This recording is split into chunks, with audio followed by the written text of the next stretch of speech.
कोई तो बोल रहा था ना कि सर अगले महीने से मस्त मैं पढ़ लूंगा, बोर्ड में एकदम मचा दूंगा। क्या हुआ? अरे क्या सर आप भी यार, अभी 6 महीने बाकी है बोर्ड एग्जाम्स में और आप अभी से इतना प्रेशराइज कर रहे हो। वही तो प्रॉब्लम है, तेरे को लगता है 6 महीने बाकी है, लेकिन अगर तू सही तरीके से रियलिटी चेक लेगा तो तेरे को सिर्फ और सिर्फ 3 महीने दिखेंगे।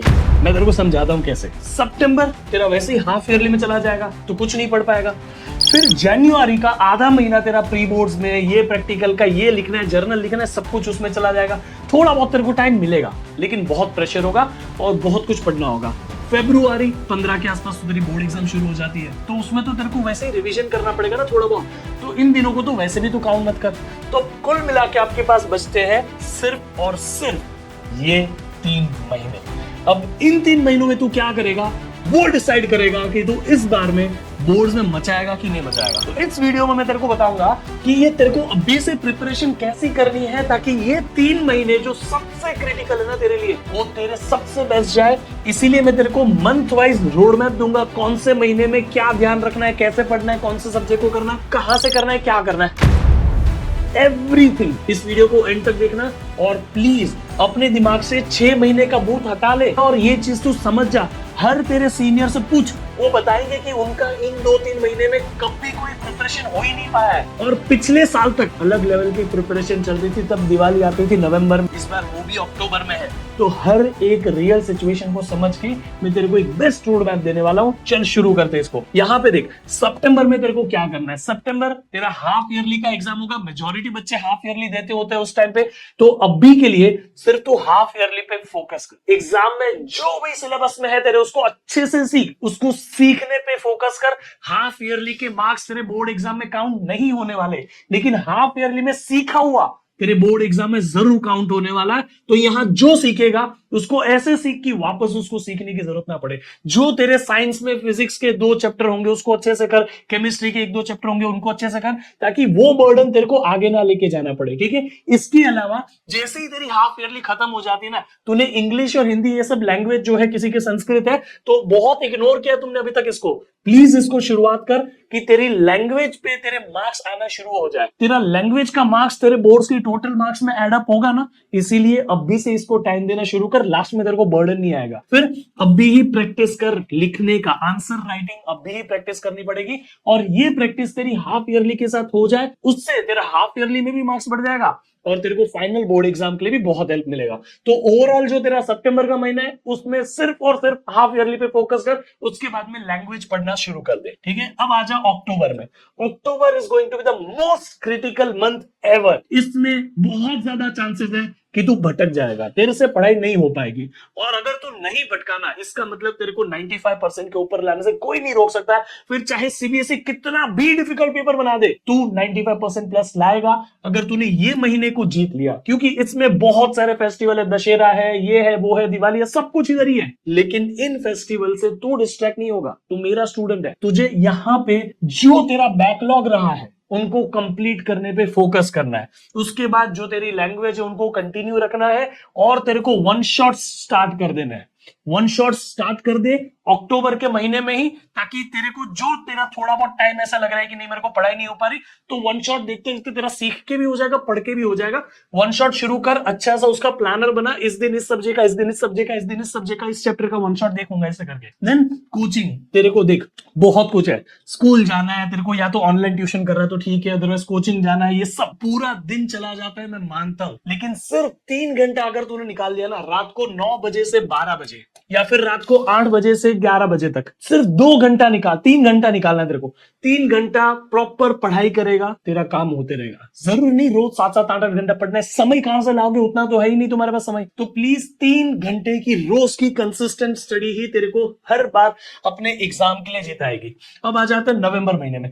नवंबर महीना ऐसा महीना है जहां पे तू ऑलरेडी एक मोमेंटम के साथ होगा अगर तूने अक्टूबर को जीता है तो। अदरवाइज तेरा अक्टूबर वेस्ट होने के बाद नवंबर में तेरे पे बहुत प्रेशर होने वाला है। इसीलिए नवंबर को तू सिलेबस कंप्लीशन पे फोकस करके देखेगा कि तेरा वन शॉट पूरा कंप्लीट हो जाना चाहिए। मोस्टली तेरे कोचिंग वाले नवंबर में तेरा सिलेबस कंप्लीट कर देंगे। स्कूल में शायद थोड़ा सा दिसंबर तक जाता है, but at least 90% of the syllabus will be completed. और 90% सिलेबस जो कंप्लीट हो चुका है वो तेरे को बराबर से आना चाहिए। इसके साथ में तू जो भी ऑनगोइंग चैप्टर्स है ना, जो तेरे स्कूल में थोड़े बहुत बाकी है, ट्यूशन बाकी, उनको भी अभी कंप्लीट करने पे फोकस कर ले।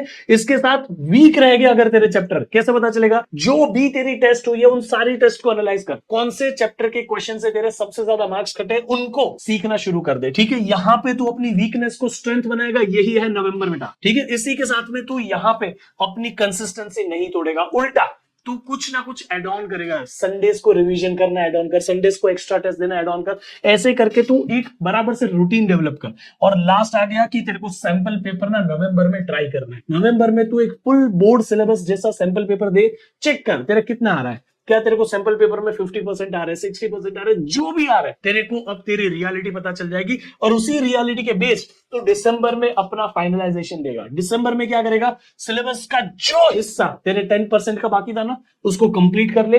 कोई बैकलॉग नहीं बचना चाहिए दिसंबर के बाद। ठीक है, दिसंबर के फर्स्ट वीक में ही बैकलॉग खत्म करने का पूरा कोशिश कर।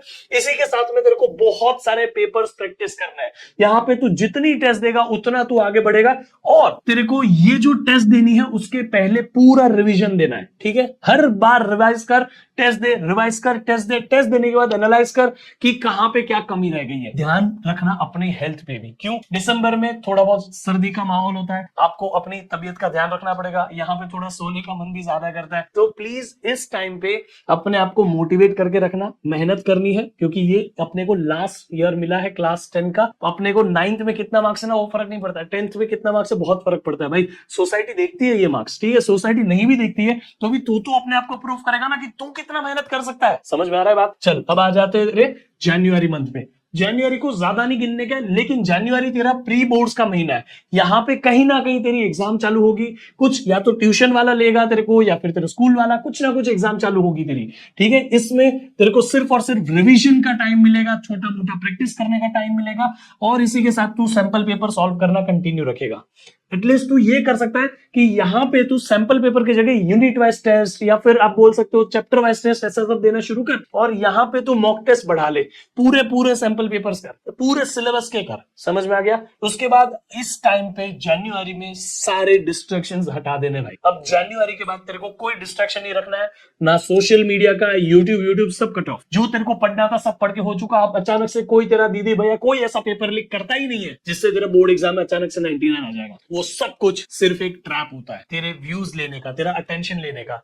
एटलीस्ट मैं तुझे समझा के रख रहा हूं, जो बच्चे को टॉप करना है ना, जो बच्चा लिटरली 95% के ऊपर होता है, वो जनवरी के बाद में कभी भी सोशल मीडिया पे नहीं होता है। जनवरी के बाद में तेरे को जितने बच्चे सोशल मीडिया पे मिलेंगे, जो भी यूट्यूब के जो मिलियन व्यूज लेके आते हैं सारे टीचर्स के, वो सारे बच्चे वही होते हैं जो 50-60% के आसपास लाने वाले होते हैं। क्योंकि उसके पास समय ही नहीं बचा जनवरी के बाद में उसको फोन देखने का। ठीक है, 2 महीने 3 महीने तेरे को सब हटा देना है। क्यों? क्योंकि सिर्फ और सिर्फ तेरे को 90 डेज एकदम प्रॉपरली मिले हैं। 90 डेज से कुछ दिन अगर तू सितंबर के गिन ले, थोड़े बहुत जनवरी के गिन ले, तो 90 डेज से 100 डेज तेरे पास में बचा हुआ है। अब ये 100 दिन को तू कैसे यूटिलाइज करता है ना, ये तेरा क्लास 10 का पूरा रिजल्ट डिसाइड करेगा। अभी मैं तेरे को जगा रहा हूं, तू अगर दिसंबर में जागेगा तो ऑलरेडी बहुत लेट हो जाएगा। मैं मानता हूं तेरा शेड्यूल अभी वो पूरा एकदम पैक है, तेरे को समय नहीं मिल रहा है, लेकिन तेरे को मैनेज करना पड़ेगा। वही जो कंसिस्टेंटली टाइम मैनेज करता है, अपना होमवर्क पूरा करता है, हर क्लास अटेंड करता है, वही बच्चा 95+ लेके आता है। ये बेसिक रिक्वायरमेंट्स है। सो प्लीज अपना सेल्फ स्टडी का 2 से 3 घंटा रोज का निकालना है आज से लेके। उसके अलावा फोकस करना है, बैकलॉग तेरा बढ़ना ही नहीं चाहिए। ठीक है, रिवीजन कर, बहुत सारे रिटर्न प्रैक्टिस कर।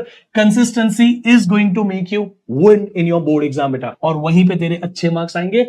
जैसे ही तेरी मॉक टेस्ट में या तेरे सैंपल पेपर्स में 90+ होने शुरू हो जाए, मान ले कि अब तेरे को बोर्ड्स में कोई हरा नहीं सकता। समझा? तेरे को बाकी मैं सारी की सारी जो भी हेल्प चाहिए कर दूंगा। Just follow me on Instagram, ये मेरा इंस्टाग्राम हैंडल है। कुछ भी डाउट है सीधा यहाँ पे पूछ लो। और इवन आपको कोई भी स्पेसिफिक वीडियोस चाहिए, जैसे मेरे वन शॉट ऑलरेडी इस चैनल पे अवेलेबल है, कोई भी स्पेसिफिक वीडियोस चाहिए, please reach me out on Instagram. ठीक है, बाकी पढ़ते रहे और ज्यादा इधर उधर का टाइम पास नहीं, सिर्फ पढ़ाई पे फोकस, क्योंकि मुझे पता है तू जीतेगा।